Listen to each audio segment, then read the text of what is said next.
ಈ ಗ್ರಾಮ ದೇವತೆಯಾಗಿರ್ತಕ್ಕಂಥ ಭಾಗ್ಯವಂತಿಯನ್ನ ಮನದಲ್ಲಿ ಸ್ಮರಿಸುತ್ತಾ ಪ್ರಾರ್ಥಿಸುತ್ತಾ ತಮ್ಮೆಲ್ಲರಿಗೂ ಒಂದು ನಮ್ಮ ಅಧ್ಯಯನಂತೆ ಅಂದರೆ ಕನ್ನಡ ಭಾಷೆ ವಿಷಯಕ ಅಧ್ಯಯನಂತೆ ನಾವೆಲ್ಲರೂ ಹಳ್ಳಿಯ ಹೋಟೆಲ್ ಚಹಾ ಹೋಟೆಲ್ ಅಂತಕ್ಕಂಥ ಒಂದು ಸ್ಥಳಕ್ಕೆ ಭೇಟಿ ಕೊಟ್ಟಿದ್ದೀವಿ.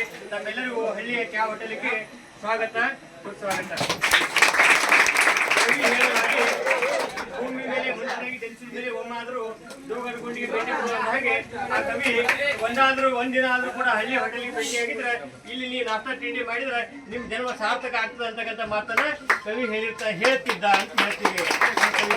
ಅದೇ ರೀತಿ ಹಳ್ಳಿಯ ಒಂದು ಚಹಾ ಹೋಟೆಲ್ಗಳು ಈ ಹಳ್ಳಿಯ ಸಾರ್ವಜನಿಕರಿಗೆ ಹೇಗಾಗಿದ್ದಾವಪ್ಪ ಅಂತಂದ್ರೆ ಒಂದು ಪಾರ್ಲಿಮೆಂಟ್ ಇದ್ದಂಗೆ, ಸಾರ್ವಜನಿಕರ ಒಂದು ಪಾರ್ಲಿಮೆಂಟ್ ಇದ್ದಂಗ.